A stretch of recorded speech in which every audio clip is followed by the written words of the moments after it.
Bienvenue à notre webinaire spécial R&D consacré à la formulation.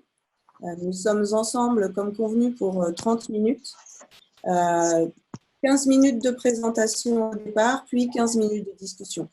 Nous pourrons échanger via le chat. Vous pouvez l'activer avec la barre de menu de l'outil Zoom. Et si vous n'avez pas de micro, vous pouvez communiquer avec nous par ce biais. Ce web-séminaire est enregistré, mais seule la présentation, donc la première partie, sera diffusée sur notre chaîne YouTube et sur notre site Internet. Tout d'abord, je me présente. Je suis Anne-Joëlle Cochard. Je suis chargée de marketing chez Kindoo. Après 20 ans d'expérience dans l'agroalimentaire, à différents postes, plutôt en recherche et développement et en marketing, en tant que chef de produit. Et puis, bonjour à tous, je suis Vanessa Chum, une consultante au sein de Kindoo. J'accompagne nos clients sur l'ensemble du projet de développement et de mise en place des solutions. Et donc, je viens aussi de l'agroalimentaire avec quelques années d'expérience en qualité et développement de produits. Voilà, alors le thème qu'on a voulu aborder aujourd'hui, c'est pourquoi faciliter la formulation. Vanessa, je crois que comme tu as beaucoup travaillé dans ce domaine-là, je vais te laisser prendre la parole. Faciliter la formulation, formuler, c'est le quotidien des équipes R&D aujourd'hui, que ce soit de créer des produits ou les décliner, et ça peut représenter énormément de projets sur l'année. Très bien. Et dis-moi, alors justement, Vanessa, combien de projets tu avais à gérer à peu près par an? Alors après, tout dépend du secteur et du domaine, mais on peut quand même chiffrer au global à une centaine de projets par an. Oui. D'accord. Et alors, il y a différents types de projets. Comment se répartissaient les différents projets au cours de l'année? Tout à fait. Alors, si je prends l'exemple de mon dernier poste sur l'ultra frais, c'est un domaine où les gammes se renouvellent extrêmement vite. Donc, 40 à 50% étaient vraiment consacrés à l'innovation, à du nouveau produit. Mais bien sûr, il y a tout le travail de fond qui peuvent être des déclinaisons, mais aussi des rénovations, du travail de gamme, Team Label, par exemple. Oui, tout à fait. Moi, j'ai vécu des expériences similaires. Et c'est vrai qu'entre les projets d'innovation qui sont souvent lourds et des projets de modification qu'on considère comme moins importants, pour arriver à tout gérer en parallèle, le facteur temps, le facteur délai est un facteur très important. C'est ça. Donc, faciliter la formulation, c'est gagner du temps au global et en efficacité sur l'ensemble de notre projet. Voilà. Et voilà pourquoi on a choisi de parler de faciliter la formulation aujourd'hui. Alors, comment est-ce qu'on peut faciliter cette formulation, Vanessa? Alors, plusieurs pistes pour faciliter cette formulation. Tout d'abord, exploiter notre historique. Combien de fois on a développé des recettes ou décliné des recettes et il nous a fallu un certain nombre de temps pour retrouver notre info. Donc là, l'objectif est d'avoir un référentiel dans lequel on peut aller chercher nos recettes qui sont proches et donc ne pas partir de zéro. D'accord. Et ensuite, il reste aussi beaucoup d'étapes à valider pour une recette. Est-ce que je peux gagner aussi du temps sur ces étapes? Oui, donc une fois que je suis partie d'une recette et que j'ai éventuellement fait des modifications, l'objectif est de pouvoir travailler avec des calculs qui nous permettront d'arriver vite à des caractéristiques pour valider notre brief et donc attendre le maximum de temps avant de passer sur des essais soit en labo, soit en pilote. D'accord. Donc, en travaillant en simulation, ça me permet de gagner du temps également. Donc, on va voir ça ensemble. Oui. Très bien. Donc, si on reprend ce premier point de l'exploitation de l'historique, l'objectif est bien d'avoir un référentiel dans lequel je traite l'ensemble de mes recettes, de mes projets, qu'ils soient existants, qu'ils soient passés, qu'ils soient arrêtés pour pouvoir les reprendre. Ici, on a pris l'exemple de notre sandwich jambon feuilleté qui aujourd'hui a une sauce mayonnaise. Et donc, on imagine qu'on est en train de développer un nouveau sandwich. Cette fois, avec une sauce moutarde, il suffira de copier mon document et d'aller faire une modification pour avoir ma nouvelle sauce. En effet, je vois là que si on part d'une feuille blanche, eh bien, si on ne part pas d'une feuille blanche, là, on gagne du temps, c'est évident. Et tu as parlé tout à l'heure de travail en simulation. Donc là, l'historique, on voit bien, mais la simulation, est-ce que tu peux nous expliquer en quoi ça consiste? Tout à fait. Donc, travailler en simulation, nous, derrière, on y a mis des outils de calcul pour aller rapidement sur certaines données de mon produit. Donc, dès que j'ai renseigné la composition de mon produit, ici, on voit celle de mon jambon, je pourrais aller chercher un certain nombre de critères, qui sont généralement des critères du brief, en tout cas de validation de mon projet, comme le prix de revient industriel, pardon, les valeurs nutritionnelles, mais aussi l'étiquetage. D'accord. Donc, en fait, on comprend bien que ces simulations vont pouvoir nous faire gagner du temps, mais surtout économiser des essais pour être au plus près du brief avant de passer à la phase applicative. Tout à fait. On reprend peut-être un peu plus en détail du coup, ce qu'il y a derrière chacun de ces critères. Oui, alors tout à l'heure, tu nous parlais en premier lieu du PRI. Voilà, donc qui est quand même un des critères majeurs pour derrière sortir un produit. Donc, le prix de revient industriel va être calculé à partir des prix que l'on aura stockés sur ma matière première. Donc, par exemple, ici, à partir de ma composition, je vais pouvoir obtenir par calcul le coût global de ma formule, ici 4,94 € au kilo. Ici, oui, on voit le prix de revient de ma nouvelle recette, détaillé matière par matière. C'est ça. Si je fais là le zoom sur le jambon, je vais aussi avoir la contribution de cette matière première dans mon coût. On voit qu'elle représente 50% en quantité, mais par contre 89% en termes de coût de ma recette. Oui, alors si je veux agir du coup sur mon prix de revient et le diminuer, je sais que là où j'aurai le plus d'impact dans ma modification, c'est de modifier mon jambon. C'est ça. L'objectif est vraiment de cibler là où je vais pouvoir travailler et être le plus efficace dans mes essais demain. D'accord. Donc voilà, en effet, notre premier critère, maîtriser. Alors, on a vu tout à l'heure, tu nous as parlé d'autres critères comme les valeurs nutritionnelles. Oui, donc là, même principe. Dans les matières premières et les composants que j'aurais pu renseigner dans ma recette, je vais renseigner mes valeurs nutritionnelles et le logiciel va me permettre de calculer directement les valeurs nutritionnelles de mon produit fini.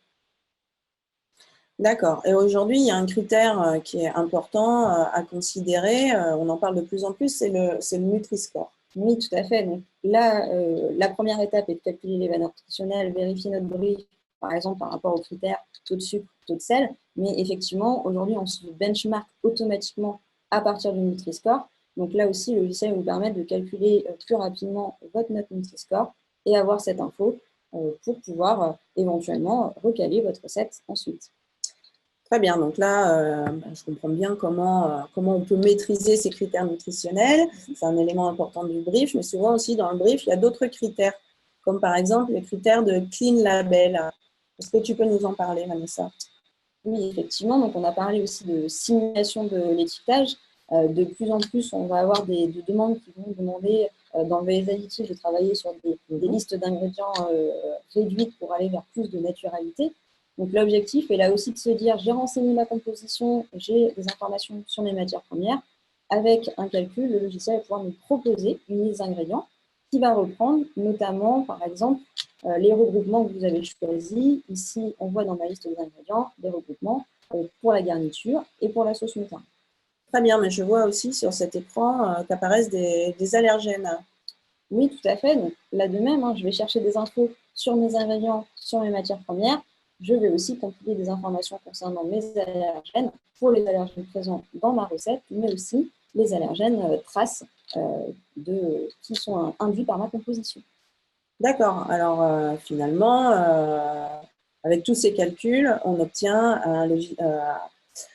un étiquetage complet de ma recette. Oui, je vais pouvoir ainsi avoir une vue globale de mon produit fini et éventuellement modifier ma recette pour arriver à mes critères de brief. D'accord. Alors, Vanessa, tu viens de nous montrer les résultats de simulation, mais est-ce que tu peux nous expliquer à partir de quelles données elles sont calculées? Oui, tout à fait. Donc, on en a un petit peu parlé. L'ensemble des informations que ma composition que les calculs sur ma composition que je vais compiler sont portés par les matières premières. Donc, nous avons vu ici, par exemple, l'exemple de mon jambon standard. Donc, si on va un peu plus dans mon projet, regardez mon dossier matières premières jambon standard. Ici, je suis sur l'onglet résumé. Vous allez porter dans ce document l'ensemble des données relatives à votre matière première, qu'elles soient relatives à la composition, à la qualité, à la logistique. Et vous avez aussi une petite aide avec la jauge en bas à droite qui vous permet d'avoir l'avancement des saisies des critères inconnus, qui vous permet d'avoir un étiquetage complet par rapport à la réglementation. Ah oui, c'est pratique là, cette jauge. En fait, ça me permet de m'assurer quand je vais sur la matière première que que mon dossier est complet et que toutes les caractéristiques dont j'ai besoin pour obtenir mon étiquetage INCO soient renseignées. Tout à fait. Et ainsi assurer que les calculs que vous faites derrière sont fiables. Très bien. Alors, si on prend le critère PRI, qui est le premier critère que tu nous as présenté tout à l'heure, est-ce que tu peux nous expliquer comment c'est calculé? Oui, donc là, je suis rentrée sur ma fiche matière première de jambon, je suis dans l'onglet description, je vais pouvoir faire porter des infos comme cette information de prix. Ici, mon information de prix au kilo, avec des durées de validité, et c'est ces informations qui sont reprises dans mon produit fini pour le calcul des contributions. Bien, et alors pour les valeurs nutritionnelles, ça se passe un peu de la même façon? C'est ça, on a vu qu'on avait plein d'onglets sur lesquels on stockait l'ensemble de nos données. Donc on va aussi stocker les informations nutritionnelles avec du coup les informations peut-être calculées, peut-être obtenues par vos fournisseurs ou obtenues par analyse. Très bien, donc ces valeurs nutritionnelles, à partir du moment où elles sont bien renseignées dans chacune des matières premières que je vais utiliser pour composer ma nouvelle recette, je vais pouvoir calculer toutes mes valeurs nutritionnelles conformément au règlement INCO. C'est ça, le calcul standard se base sur les règlements INCO et va respecter notamment par exemple les règles d'arrondi. Très bien. Et pour la déclaration d'ingrédients, comment ça se passe? Et bien, le même principe, sur votre fiche matière première, vous pouvez renseigner des informations, notamment concernant la déclaration d'étiquetage à respecter sur votre matière première. Ici, on voit notre déclaration d'étiquetage pour le jambon de porc. Elle peut bien sûr être renseignée en différentes langues, puisque vous allez sûrement avoir besoin de générer des listes d'ingrédients pour différents pays cibles. Et puis, l'origine aussi géographique, qui peut être un critère qu'on demande aujourd'hui d'étiqueter. Très bien. On retrouve tout ça dans ma liste des ingrédients. Ah oui, en effet, je retrouve ici dans ma liste d'ingrédients jambon de porc, et puis ensuite, entre parenthèses, France. Donc, et puis ensuite, je vois, entre parenthèses, la composition de mon jambon. Et comment est-ce qu'on obtient cette composition détaillée de mon jambon? Alors, bien sûr, on va formuler à partir de matières premières simples, comme par exemple de l'huile, mais on va aussi avoir, comme dans le cas du jambon, des matières premières composées. Donc, on va pouvoir renseigner la composition de ma matière première comme je renseigne la composition d'un produit fini.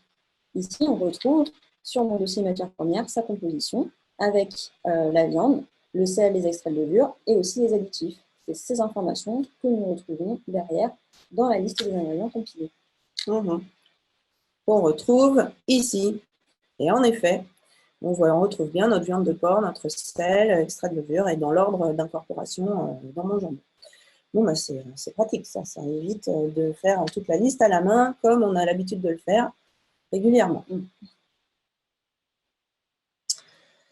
Donc, comme nous l'avons vu, Vanessa, du moment que le dossier des matières premières est bien renseigné avec toutes les caractéristiques qui nous intéressent pour définir notre projet, donc, que ce soit le prix ou les caractéristiques, le logiciel de formulation permet donc de créer des recettes, mais surtout de générer automatiquement les informations d'étiquetage et puis d'avoir une visibilité permanente sur le coût de cette recette.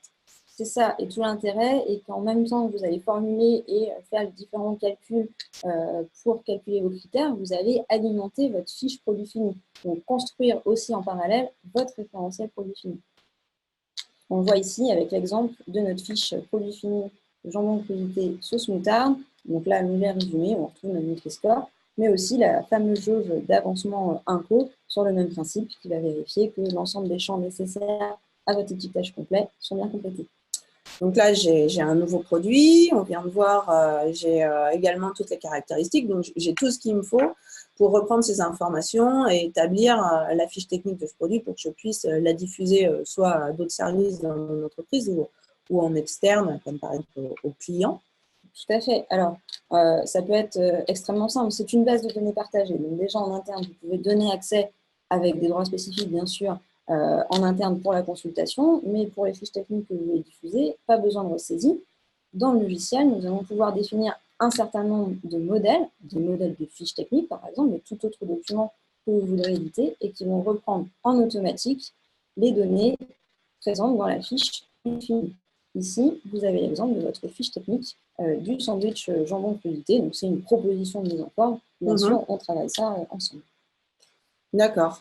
Donc, on voit bien, cette fiche technique reprend les caractéristiques qu'on a vues tout à l'heure. On retrouve notre liste d'ingrédients, mais aussi d'autres informations comme le type de conditionnement, l'UC, le PCB, le colis, tout ce qu'il faut pour alimenter les autres services externes. C'est ça, toutes les infos et surtout toutes les informations à jour et fiables, puisqu'on va aussi pouvoir remonter et gérer dans la solution le versionning. On voit ici ma fiche technique et la fiche technique de ma version 3 de mon document, et on voit aussi la date à laquelle il a été édité. Très bien, donc là, on maîtrise l'historique de nos recettes et ça nous permet de suivre quelle est la dernière version en cours. Ça évite quelques erreurs. C'est ça. Très bien, Vanessa. Merci beaucoup. Nous avons vu donc avec toi l'ensemble de la création d'un nouveau produit en partant d'un produit déjà existant. Donc, tu nous l'as dit, ce nouveau dossier est partagé avec toute l'équipe. Et en fait, chacun vient y renseigner les informations produits tout au long du développement de ce nouveau produit. Donc ça, c'est toute la puissance du logiciel PLIM Kindu. PLIM, ça regroupe en fait deux acronymes, le PLM et le PIM.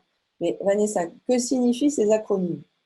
Donc, PLM pour Product Lifecycle Management, c'est vraiment la partie de la solution qui va vous permettre de gérer le cycle de vie de vos produits depuis le brief initial jusqu'à l'arrêt de commercialisation. Et c'est la partie vraiment collaborative où chacun va venir intervenir sur sa partie et chercher les infos en collaboratif. On a vu aujourd'hui la partie formation, mais bien sûr, ce module s'inscrit dans une suite logicielle plus complète qui va couvrir l'ensemble des étapes de développement produit, comme par exemple le référencement des matières premières ou le développement des packs. Tout à fait. Et le PIM alors? Le PIM, c'est vraiment notre référentiel de données. C'est pour Product Information Management. Et c'est vraiment là où on stocke l'ensemble de mes données produits nécessaires à sa commercialisation et nécessaires aussi à son utilisation côté usine, que ce soit toutes les informations techniques, les visuels, les données sur le produit fini, on l'a vu ici, par exemple les données d'étiquetage, mais aussi peut-être les données logistiques. Oui, et puis je crois aussi qu'on peut même ajouter de la vidéo si on le souhaite. Donc en fait, mon PIM, ça représente un peu mon catalogue produit actif actuellement en commercialisation. Tout à fait. Tandis que le PLM, c'est tout le catalogue de produits en développement, actifs, arrêtés. C'est tout l'historique de tout patrimoine produit de l'entreprise. C'est ça. Vous vivez dans le PLM et vous diffusez dans le PIM. Très bien. Eh bien, Vanessa, merci pour ces explications. Avant de passer à la phase de discussion, je voulais vous présenter également les solutions Kindu, parce que Kindu est éditeur de logiciels. On vient de vous présenter une partie des fonctionnalités du PLIM, mais le PLIM, c'est donc un logiciel. Et avant d'intégrer un logiciel dans une entreprise, le logiciel ne suffit pas. Il faut tout un tas de préalables et notamment, nous, on propose chez Kindu une offre complète qui s'articule d'abord qui repose d'abord sur des experts. Vanessa, tu fais partie de ces experts. Donc, il s'agit de discuter pour savoir exactement le périmètre des besoins avant de se lancer dans le déploiement de la solution logicielle. Et puis, cette solution logicielle, j'insiste, nous sommes éditeurs, est ensuite déployé chez nos clients par notre intégrateur Viveris, qui lui fait le paramétrage et intègre ce logiciel à votre système d'information.